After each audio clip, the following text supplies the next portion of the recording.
Good afternoon and welcome to the Lunchroom on Radio Caribbean International. It is Tuesday, is the 29th of October 2024, and this is program number 1272 of the Lunchroom. I'm your host, Calix George Jr. Now, in addition to 101.1 FM radio, you can also get us up at our website. It is rcistlucia.com. We're also streaming live on Facebook. You just have to search for the official page of Radio Caribbean International, and please be sure to like and share that link as well with your friends and family. If you want to call in to tell us what's on your plate today, the number to do so is 452-3046.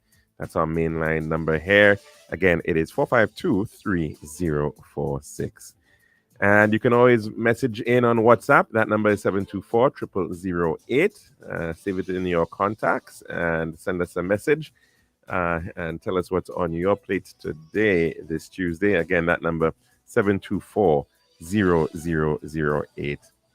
Now, some birthday greetings for today going out to Therese Morplazy. Happy birthday to you, Therese. And we wish you an absolutely wonderful birthday celebration. Also to Maxine Leon, who's celebrating her birthday today. Happy birthday to you, Maxine. And we hope it's a great day for you. Hope you enjoy it to the fullest. And also to Josie Lamontine. Happy birthday. And wishing you a wonderful birthday celebration. We look back into history for the day on Tuesday, October the 29th. Well, 29th of October in the year 539 BC, King Cyrus the Great of Persia marched into Babylon, freeing Jewish captives and allowing them to return home. On this day in 1619, the English adventurer, writer, and courtier, he was Walter Raleigh. He was beheaded for allegedly conspiring against King James I of England. 1665, another beheading of sorts, in the Battle of Imbiwila. That was between Portuguese forces, and they defeated the Kingdom of Congo and decapitated King Antonio I of Congo. In the year 1929, the stock market crashed on Wall Street, and that was known as Black Tuesday, and triggered the Great Depression. And in 2015, on this day, China announced the end of its one-child policy after 35 years. We now move on to our dish of the day.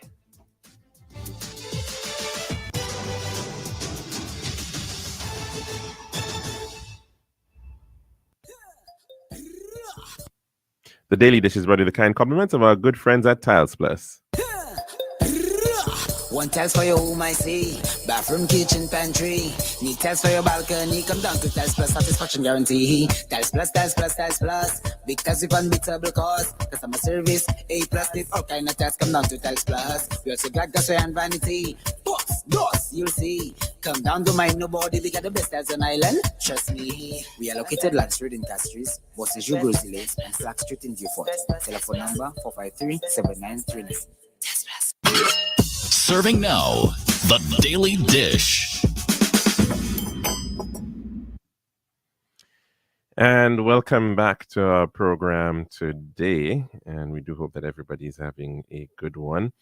And of course, in our history of the day, interesting fact there that it's the anniversary of the end of the one-child policy over in China.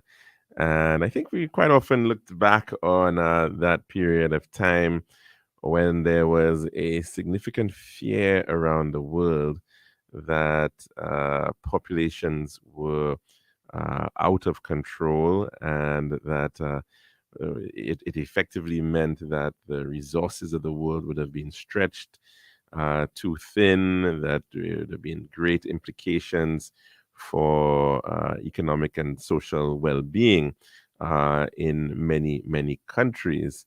And of course, very famously, the world's most populous country for a very long time was that of China, the People's Republic of China. And even before it became a communist country, certainly the population was pretty tremendous. Lots of civilizations, well, the Chinese civilization growing up along some major, very, very fertile areas of the Yellow River and the Yangtze River. And these plains caused for very good land for the production of rice, the main staple, and very high nutritional value, and led to a significant population boom. In fact, the population of China moved between 1949 and 1976, right? A period of effectively less than 30 years. It nearly doubled. It moved from about 540 million people to 940 million during that period of time. And of course, a lot of that had to do with improvements in healthcare, the rise of vaccination, for example, meant that a lot of what would have killed individuals in their youth, in their young age, in the 0 to 5 years old, that age range, those diseases were effectively being eradicated. And of course, bettering of nutrition and the like meant that you saw a significant boom in population. We were not so very much different, I guess. In the case of Saint Lucia, we saw some pretty large birth rates during the period of the 1960s and 1970s and into the 1980s, where you saw, on average, you could be seeing somewhere about 4,000 births a year, 4,000, 5,000 births a year. Of course, like in China, that is certainly no more. China took some very drastic actions in terms of how it dealt with its population boom. And it did so through this introduction of these family planning steps by insisting that families should have no more than one child. And it also meant, as a result of that, that many families engage in sometimes not the best types of practices because, unfortunately, a lot of them wanted boys more than girls, and that led to all sorts of issues within the Chinese society, and that preference for wanting boys meant that you end up having a skewing of the genders to some degree in that society. So certainly, the population did continue growing, but perhaps not at the rate that it meant that it actually got to a point where it was today now. Perhaps they're actually looking for a lot more babies to be born in China. They are somewhere about 1.2 billion people in the world, and they in fact now have found themselves in one of the lowest fertility rates in the world, that of China. So certainly, how that continues to pan out for China will be very interesting, of course, because people are needed to continue economic growth. And now, when it finds itself as, I think, ranked number 198 of 204 countries in terms of fertility, they're down right now at 1.2 births per woman. And that's a pretty low fertility rate, when in fact the replacement rate is 2.1. So it effectively means that sometime in the future, you're going to be, in fact, seeing a declining Chinese population. And the same is perhaps going to happen in the case of St. Lucia as well.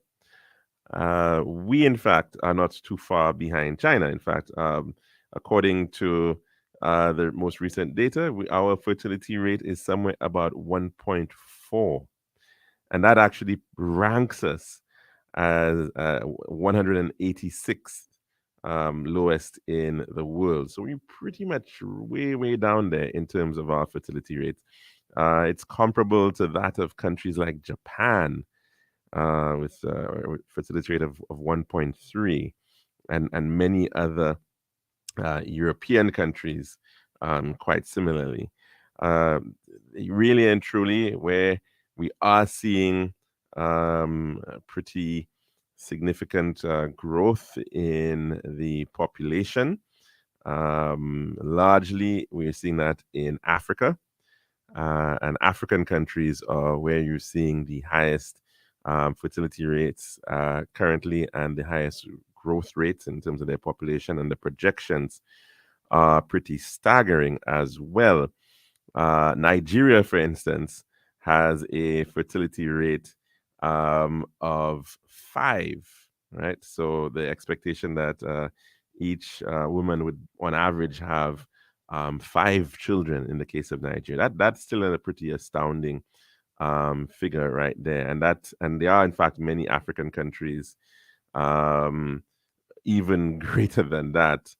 And so, of course, that means certainly in those countries, uh, the challenge is there in terms of how do you, in fact, ensure that many of these individuals can enjoy a good quality of life. How are you going to deal with the issues of work for so many young people? How are we going to deal with the issues of housing? And in particular, the matter of urbanization, because we've seen that happen here in St. Lucia. Not enough employment in the rural sector, in the rural parts of the island. Individuals leave those areas in search of work, and they come to urban centers, and you can see the implications when that is done in a very unplanned manner. You've got all manner of issues, whether it is urban sprawl, whether you've got slums being created, lack of proper sanitation, housing issues in terms of overcrowding in housing, insufficient housing for individuals out there, traffic congestion, and you name it. And we certainly have seen that impacting us right here in St. Lucia as well. So the matter of fertility is an interesting one, because we're not at a point where we probably do want to have higher birth rates. And we can see the implications in our schools in particular, where you are, in fact, seeing schools that were built for sometimes 500 students, 600 students, sometimes not even being able to make 150 students. So they really are operating at about 30%, 25, 30% capacity. And this is very, very widespread. Quite recently, in fact, I was speaking with a teacher from the Bellevue Combined School in that community, and they were actually pointing out that, look, when they went to school, that school had upwards of 500 students in the school, and today, here this person is teaching, and there are, less than 200 students there. I think 120 something or thereabouts, from what they were saying. And so you could see how it is actually having impacts on the school system, but of course the overall communities that exist, and the longevity of these communities in moving forward. So yes, in fact, we are seeing the dying off of some communities, and this is a phenomenon that countries all around the world are witnessing. Whether you're in Italy, or Greece, or Japan, there are many of these rural communities that once upon a time supported a fairly good population, and right now, those who are left are largely seniors, and you're finding that invariably those towns, those little villages are effectively dying out. And so, how that trend continues, of course, even in places like St. Lucia, it should be very interesting to see how those things actually continue. So the implications for population decline, of course, also fit into the matter of social security, and it is a major concern. It should be a major concern for all of us. I was watching quite interestingly a sort of a meme where individuals were, this person was saying that, uh, there was a time, I think this is a Jamaican lady who was saying in her Jamaican patois, there was a time when you would think that people used to say your children were your pension, right? And so they would have children and with the expectation that those children would, in fact, take care of them in their old age. But this person was saying that, it's a different time. You can't depend on your children to do that anymore. You may just end up being placed in a home, and that might be the end of the story for you. And you've got to be able to put aside for yourself.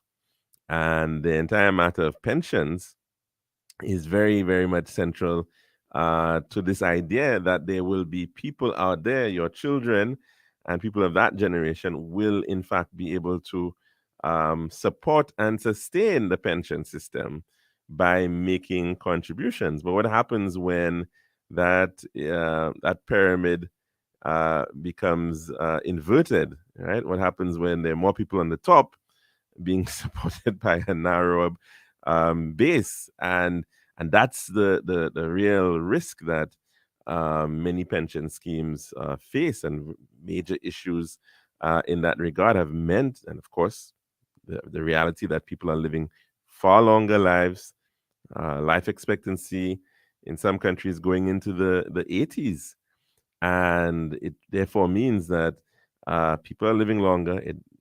Are they going to be going off early at the same time? Are they able to retire at the same age, or should they potentially retire a little later?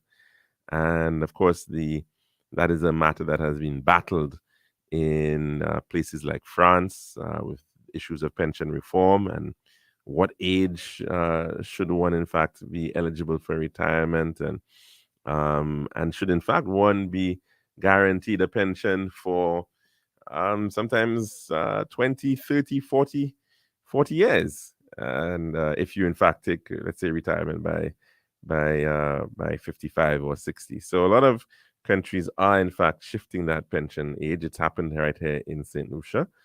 And is that going to be enough? Well, we'd have to see how things continue to pan out with respect to the matter of the actuarial analysis of our pension system.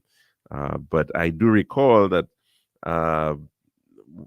there was a projection at one point that said, well, our population will probably peak somewhere about 212,000. And then we might very well see a decline. And that would have happened somewhere in the 2030s. Well, if we're now looking at our most recent census, the 2022 census, the relatively marginal increase in the population over that past 10-year period is quite telling, right? So no longer are we even seeing this 3,000, 4,000 increase in the population on an annual basis, that net increase. Our net increase is apparently looking closer to be about 500 a year and falling. And so that is, of course, suggesting that we may not even reach 190,000 in our population. And in fact, we may very well be already flatlining and then heading in the downward direction in terms of population. We've seen that in some countries in the Caribbean already. Dominica has been quite famously one of those states that has had significant challenges with its population. And a lot of it, of course, has been because there are such strong drivers to emigrate, and a large number of Dominicans on an annual basis do not remain in Dominica. They head out to find opportunities elsewhere, and so how you can balance this out? Could it be that we are going to become more and more of a part-time country, a sort of a vacation country? Could it be that our islands are looking more to become places where people might spend 3 months of the year or 6 months of the year, more so when they get into retirement and what have you? And so it is already a trend that we've seen happening, and as to whether, in fact, that is possible, that is quite likely through the advances of travel, easier travel, that might be a reality that we're going to face. And how then do we deal with these types of realities, this continuous pressure of on our human resources to be pulled out of our country, as they are in fact persons are looking for better opportunities beyond. So major issues, no doubt, to be considered at a Caribbean-wide level as we look into the future. That's our dish of the day. When we come in next, we'll take in our weather report and then come back to take in some calls. This has been The Daily Dish.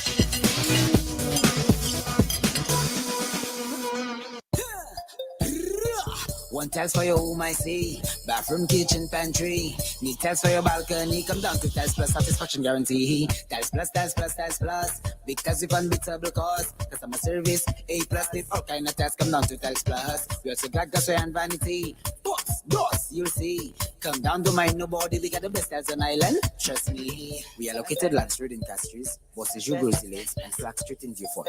Telephone number 453-7939. Tiles Plus.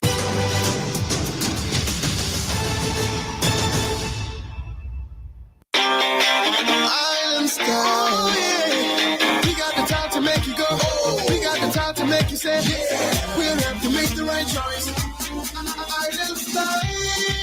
Whoa. We got the time that will make you happy. Island style. Oh yeah. We make your dream come alive. In Island style. We have tiles and princess, pieces and ground. Everything you need is on the house out. For the best price and the latest style. Take a little drive down to Island Style car. We got the time to make you go. We got the time to make you say, yeah. Quality, price, service, choice. It's all an Island Style. Visit us at our showrooms in Bellarosa, Rodney Bay, on the John Compton Highway, Cass Street, and behind Ruby's Gas Station on the Library Viewport Highway. So call us on 450-452 or 453-TILE. Island Style, Tile and Bath. When you think tile, think Island Style. This is Radio Caribbean International. It's now time for the weather news.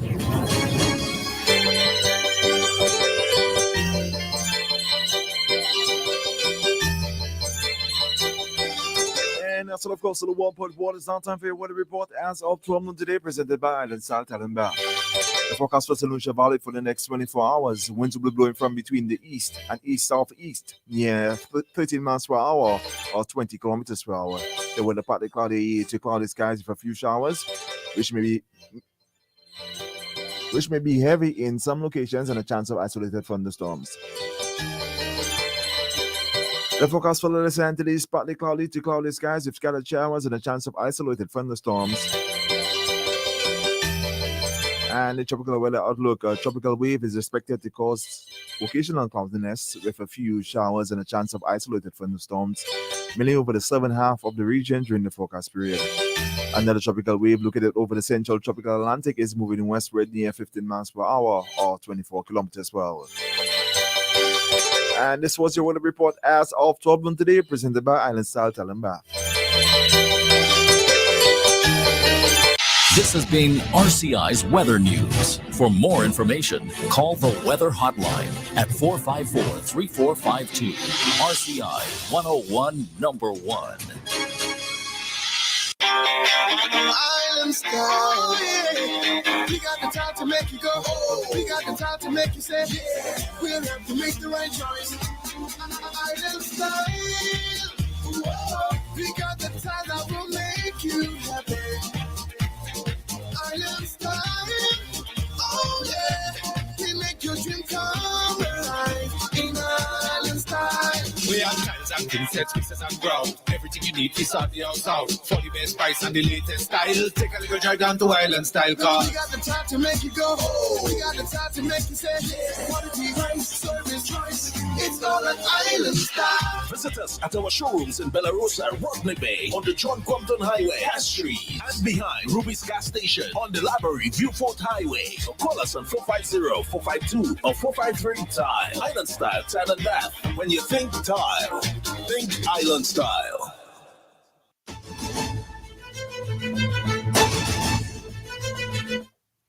And welcome back to our program right here at the Lunchroom on Radio Caribbean International. Of course, the number to call in to tell us what's on your plate today, it's 452-3046. Again, 452-3046. Just a reminder, of course, for those of you who are interested in artificial intelligence, that is the matter on discussion over at the Royalton St. Lucia today and for the next 3 days. And that summit, AI Global South Summit, is being put on with a focus on looking at AI and how it is interacting with education, how it is developing from the technology side of things, and of course how even from the perspective of our culture and heritage and the arts, the implications of AI there. It's pretty interesting, you know. I mean, you see some basic apps and software that people had on their computers, like Paint, for example, which is something that you could go on and maybe do some doodling and stuff. And with AI, you can now actually become quite a good painter as a result of use of AI in that regard. So even your elephants and your fish and everything could become more realistic in that regard. Let's gonna call. Good afternoon and welcome to the lunchroom. What's on your plate today? So George, how are you? Very good, thank you, caller. How are you doing? Right. So I used to Junior also. No. I'm just Mr. George. No. Those things are not hereditary. Sir Junior. No. Yeah. Those... Yeah. How are you doing? Everybody's okay? Yes, thanks for asking. Very good. Yeah, man. How's the little one going fine, eh? Very good. Yes, she's growing well. You know, it's amazing. This is really, a lot of discussion and debate over AI. Very much so. Rightfully so. It's new. It's new. It's intriguing. Mm-hmm. We're going into the unknown, Mm-hmm.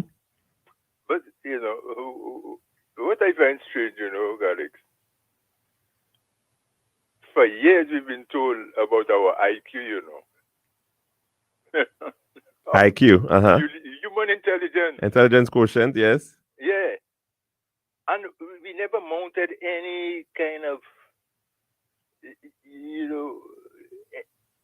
any challenge to that in terms of improving, helping to, to get it better upstage and, we just let it ride, Mm-hmm. And then now we're moving on to AI. I wonder, how, we're creating a kind of human being there, I tell you. It's I don't know. Maybe it's a good time to be on your way out, because I'm telling you. You think so? Yeah. You think it's a good time to be on your way out? For me, you wouldn't want to see how things continue to progress and change over the next 10 years, 15 years? I mean, they're even talking about, extending life and all sorts of wonderful Extending things. life and quality. What about quality? Well, quality of life as well. Well, for them who all like they know is that. Not you don't realize it's it's two kind of people we have upon earth now, guys. Huh? Mm. You have these people who, I mean, you have people. But is that a new phenomenon? To me, that's always been the Well, issue of the haves and have-nots. The elder people we're grappling, we're trying to hold on to that as best as we can. But this thing is happening so rapidly that we simply cannot. Yeah. We are very restricted by, the time, the attention you have to give to it, and the amount of time you have to devote and commit to it. Mm-hmm. We don't have that kind of time. Mm-hmm. And we are seeing how it's affecting human relationships. It's improving everything. You go maybe run faster, do things more efficiently, more effectively, and things. But somehow, it's what it does to the human being is very disturbing. Because it's creating a world where the fastest rising people in terms of finance and so on are the people who are involved in that. You realize that the Musks, the Bezos, mm-hmm. and these other people. These people become millionaires, billionaires. Before a lot of them before they even 30 years. You understand? Yet still we keep lamenting, colleagues, that how, this something is fundamentally wrong about the rate at which the billionaires are increasing, whereas the poor is getting poorer. No, we lament that all the time. Mm. How much more the billionaires made. Is it that the poor are getting poorer, or is it that the wealthier are getting the rate of them getting wealthier is increasing?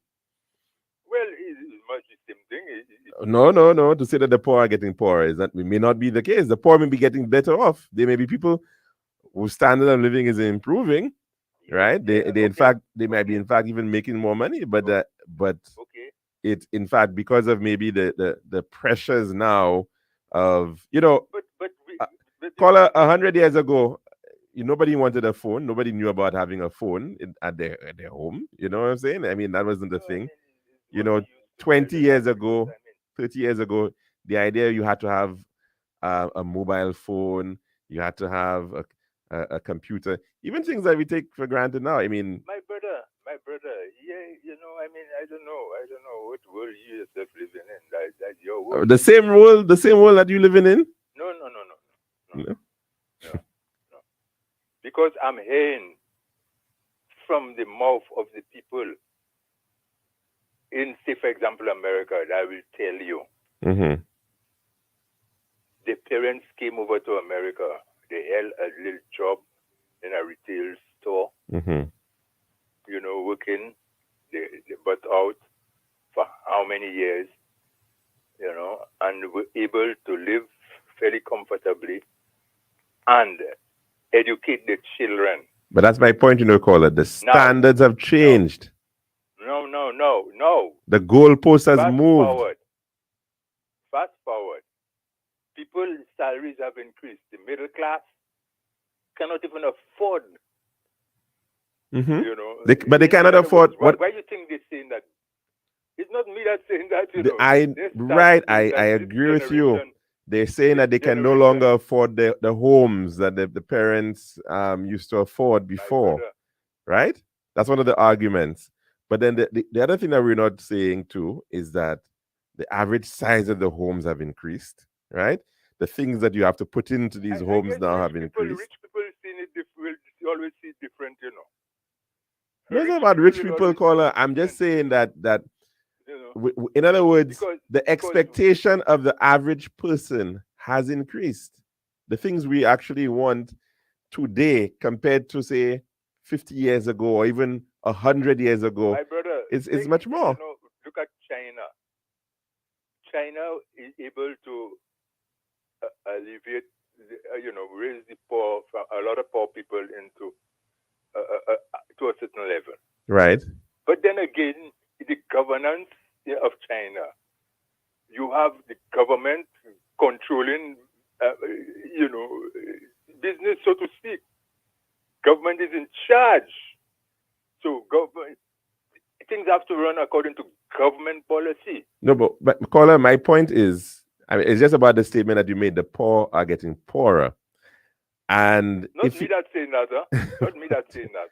Well, whatever you were quoting, right? Yeah, but I'm because saying, what it's saying, if more people join in the poorer class, the people in the middle class, people, more of them joining the ranks.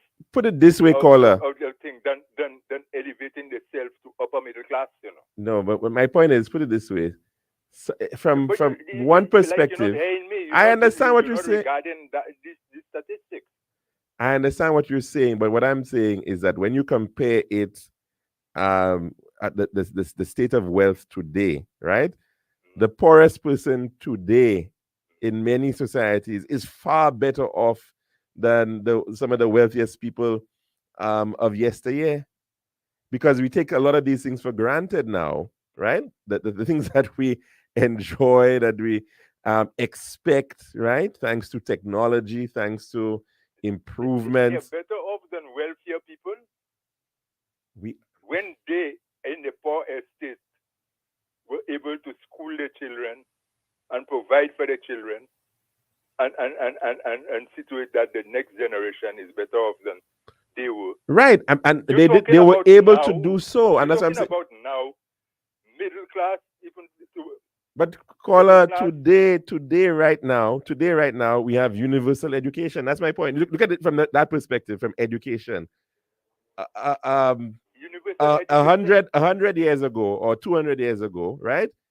You had to be very, very wealthy to be able to say that, okay, I'm going to take my child to send them maybe to England or France or wherever, right? To get a basic education, secondary school, let's say it. I'm saying today, this is available for everybody. So that's my point, I'm not saying, I'm not debating. What's that? What are you doing for them? What are they doing for them?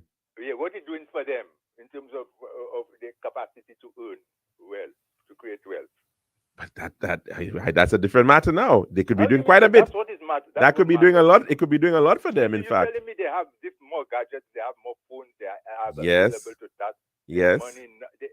I don't know what you're telling me there, I'm trying to understand that. What I'm telling you is that by their stats, they're showing you the richest people getting the wealth growing, and those who not, people not rising to people more falling away. I mean, I heard it. Kamala Harris and them say that all the time, that the middle class is not, all kind of thing like that. It's not me that concocting these things, You hear the stories every day that the people cannot even get their children into the tertiary education now, because the prices have gone up. The prices. For their whole life, they have to. They work and they never finish pay for their education. Mm-hmm, mm-hmm. It's creating a new set of slaves. To serve them, whereas the banks and them, all these institutions continue to make the people making blood of the sufferer, sucking the blood of the sufferer. You telling me about? You're trying to go across some kind of crazy, trying to tell me the way I looking at it. But caller, the way I looking at it. So when everybody have a motor car, nobody own it, and everybody vexed out there, everybody angry in spite of having it. Everybody have a house. They don't know if they'll ever be able to own it, pay the debt. Most people living off, of debt, and that creating a kind of society, a kind of people who perpetually angry. Those who you see that appear to be progressing, they're more angry than those who ain't nothing. Can you believe me? You know that. I mean, maybe you're not exposed to. Well, you the you whole can you can gamut of suggest things. what you're saying, but I think we've had this. You know it We've from one we've had angle this. alone. We've had a similar conversation So about this before, caller. And my yeah. point is, I'm you looking at it from one perspective. I am saying that No. overall, I've looked at life from both sides now because let me tell you, I've been privileged to be, honored to be in live the humble life and also the one that's up to a certain standard by virtue of the level of my education, which I was fortunate to get. All right, I consider that. So I know I've looked at life from both sides now, but maybe people like you need to look at it from both sides, and I am looking at it, you're and not I capable of looking at it that way. No, but again, you're just projecting certain things that I don't think are quite fair. All I'm telling you, caller, right, is that and you look at it from the totality of it all, to say that you are better off living 100 years versus living now, right? I don't think that's fair. I think you've got a lot of. What I say, you're better off living 100 years. No, because you're saying the poor are getting poorer. People are getting worse off. This is the essentially what you're the narrative that you're suggesting, right? And I'm saying that is not necessarily true. That this idea that people are simply just getting worse off. It might be. It's the question is, what are we measuring it against? I'm talking about quality of life, because if even few people employed, all right, you might have more people employed, more people working. So quality of from what frame? What time frame are we talking about? What time frame are you talking about? You're saying that, in other words, from one generation to the next, so that in terms of this current generation, they are worse off than the generation before. Yeah. Where now? You talking about in the United States, or you talking about in a country like Saint Lucia? If in a country like Saint Lucia. No, I'm asking where are we setting this this argument? I'm saying we have a bigger middle class than we had before. Yes. But you see, the life is not about thing, Life is gain with contentment, Life is not just about what you gain, Look at how people live in Calix. You walk around. So you're saying that people are more after 6 o'clock, 7 o'clock. So basically, what you're saying is that people are more discontent now than they were the quality of 30 life, years ago, my brother. But because that's what people work for. That's what people look for in life, to get satisfaction, for, to be happy. But you can't be working and say you're better off. You have a better salary, or you have this and that. You have more people have jobs, more people have vehicles, more people have houses, and more people have to lock themselves in their houses, and like they're in prison. More people can't afford to go anywhere because because of a certain situation. The quality of life. You're arguing, caller. Let me just understand what you're saying. You are arguing that the quality of life of an individual living 50 years ago is better than the quality of life now. Yeah, relative. If you have to take it for him at that time. I don't know that I agree with that, caller. I mean, I wasn't around 50 years ago, but I'm just saying. So why are you saying that? Because the medicine wasn't so advanced? A lot of different things, caller. A lot of things. I mean, what are you measuring? Because medicine wasn't so advanced, maybe. No, quality of life, enjoyment of life, the ability to enjoy life, the ability to. Enjoy. I don't know that necessarily that it was. Because you don't know how to enjoy life. What you may argue is that the ability to enjoy life. People used to enjoy life before my But what are you basing quality of life on then, if it's not about enjoyment of life? Yeah, but you have no idea. But that's why I'm telling you, you're trying to argue that they're enjoying life more. No, what I'm saying is that what pleased people 50 years ago, right, are things that people take for granted today. That's what I'm saying to you. So that the bar has shifted. What people were satisfied with 50 years ago, I mean, for them right now, I mean, that's nothing. I mean, it could be very simple things like, I don't know, like making sure you have enough sugar for your tea, or making sure that you have enough ice for your juice, or you understand? But these things people take for granted now, you know. You understand what I'm saying? So that we are now in a place where I tell you, I feel like I'm in a different world, fellas like you. in a different, we're in the same world, caller. We're in the same world. Well, We are in the same world. But all I'm saying is that it's a frame of reference that has changed. People's what pleases people today, right? It takes more to please people today than to please them from before. I tell you already from the first time I met you, I tell you, listen to Bob Marley. You never But listen. it's not about listening to Brother Bob caller. Conscious You're trying to bring it to hell. you never set yourself. You right now, caller, you're just projecting to the things because you don't. I don't agree with your line of argument. But I'm just saying to you, caller, right? That's what it is. I my agree brother. that I agree with you that the standard has changed. Obviously, right? It takes more now to please individuals, to keep them happy, right? But it's all right not knowing how to speak. So, I mean, no, it's but caller, okay. It's very okay. You could live. You could be happy. So why are they trying to push it in schools now? no, because we can enrich ourselves. We can, in fact, yes, because there's values there that we can use, right? We could make ourselves happier if we could have speak it better, because we'll be able to relate more. We can relate more. Exactly. All of that. And that's all good. No, they have some people who will tell you now that can make me happy. I'm interested in that.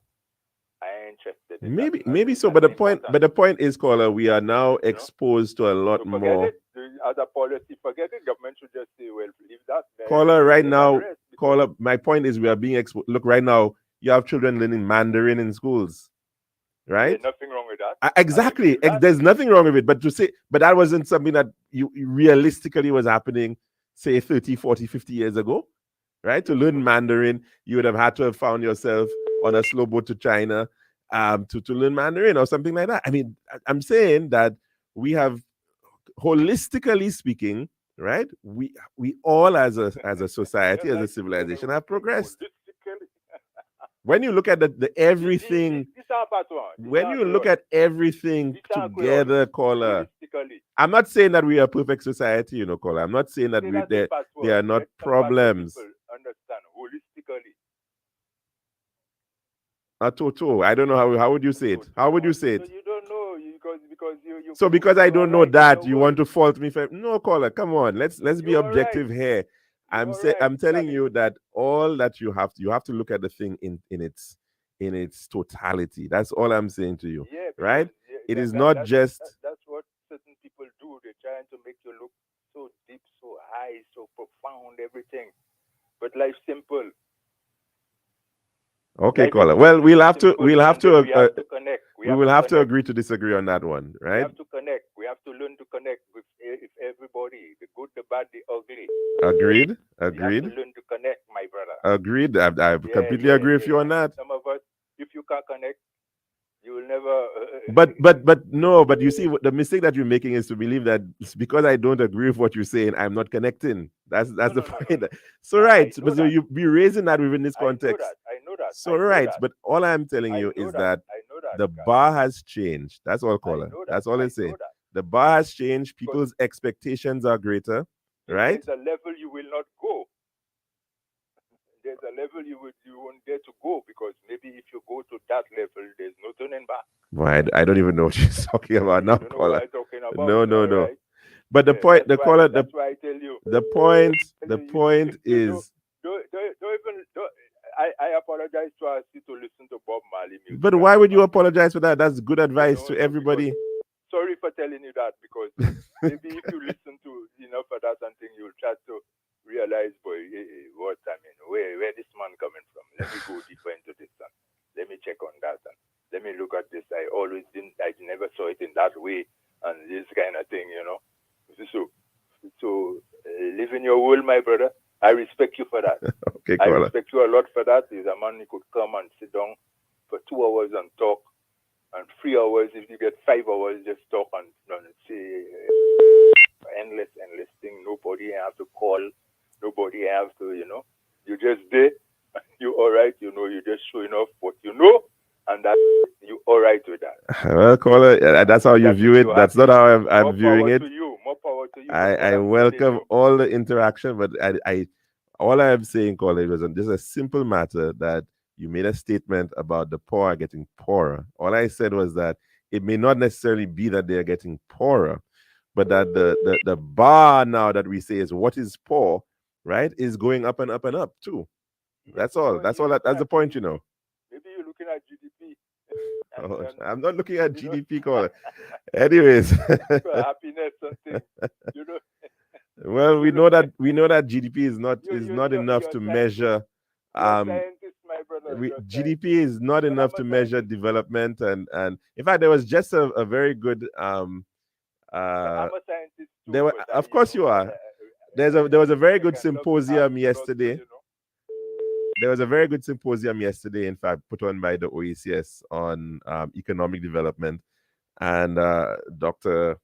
Henry was making the point that we have to look at a lot of When different you ways talk of about measuring. symposium, these things. Let me tell you, these things have been said already. These things have been done already. Maybe you don't you're not even aware. You know, somewhere in the archives, somewhere, Of course. there are this thing. That symposium. Well, but of course, caller, he was quoting Sir Arthur Lewis, right? So you can see this. Obviously, these are things that have been known for a while, right? Yes, But so that's why I can't. You tell me a good symposium or a good symposium. Just I excuse them for academics to come and run, and and then go back and find a way, devise a way how to hang around and suck the blood of people more. okay, Some of them they don't want to move aside and give another person a chance to grow. They hang around, and just come with more more symposium, because they have, their friends, they always have friends in high places who, okay, boy, blah, blah, blah. You try for government, come in OECS. You try from OECS, okay, come in UN. And they go and they hang around, they go, like you're talking about in spite of all what they have done, good things, they just become like, But caller, all I have to say is that I hope all that is going on with the artificial intelligence, right? Because there's a lot of progress being made. They've begun doing artificial intelligence clones. They've begun doing clones, so I hope you clone yourself. I respect that. I hope you clone I yourself. respect that. But you resemble Alex, but you're not his cloner. Well, that's okay. That's fine. We all have to be different. We all have to be our own individuals. All right, then, caller. Have a good one. Right. Thanks very much. Take care. And of course, a very spirited contribution there. And let's hope that we always have different opinions. We can look at the same thing sometimes and see things differently. So that is, of course, always welcome. Let's get another call before we end. Good afternoon. Welcome to the lunchroom. What's on your plate today? Hello. Good afternoon. Yes, hello. Hi. Good afternoon, caller. Go right ahead. Yes, because humans do not live forever, we reproduce to ensure the survival of our species. But I'm a little concerned that with the declining birth rate Yes. and the threat of climate weather events, that humans may face a mass extinction event a few centuries from now, similar to what happened to the dinosaurs millions of years ago. Caller, And the only semblance of our yeah. existence would be some kind of AI platform, on somewhere else. Yeah. And I realize even the model right now, a lot of these AI models that we depend on, or we lost that call already, actually depend on very, very, very powerful computers, which are not anywhere near where we are. They are somewhere in the cloud, quote unquote. But when you say the cloud is a physical space somewhere, right? It's in some data center, in some computer center somewhere.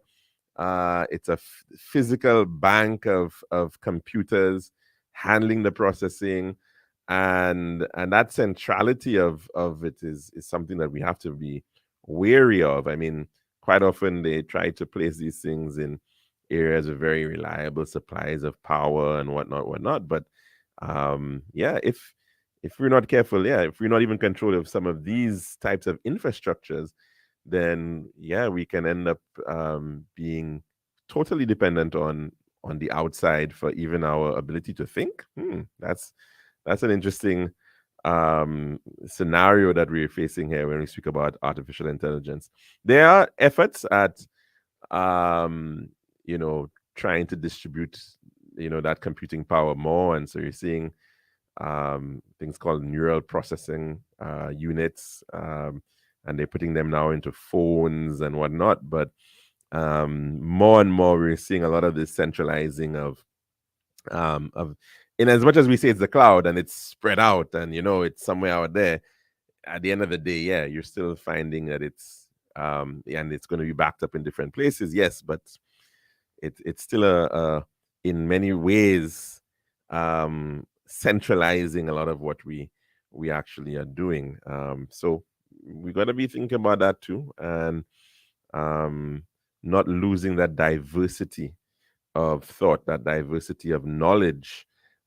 Same issue of language. Languages are facing extinction because you've got super languages, if you want to call it that. English is kind of like a super language. Everybody's using it, and or Mandarin to some degree.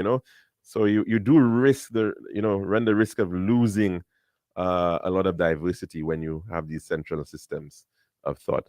Let's take in another call very, very quickly before we end. Good afternoon and welcome to the lunchroom. What's on your plate today?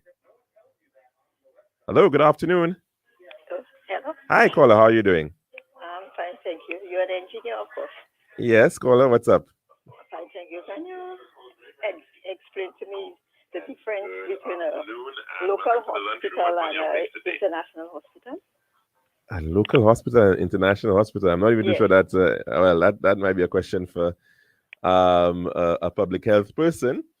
I don't know what maybe the focus might be who the market is. You have some entities that when they say international, you might mean that your patient catchment is not just from the country that it's located in. It's coming from the outside. The reason for asking that because I listen very, very attentively, and the new hospital that is not the other one that we doing the what you call the box. It was said that this hospital would have been two hospitals. Downstairs would be a local hospital and upstairs would be an international hospital. Yeah, I heard that statement by the leader of the opposition. That was the first time I actually heard that explanation ever given. I'm wondering how this. I'm not aware that is the case.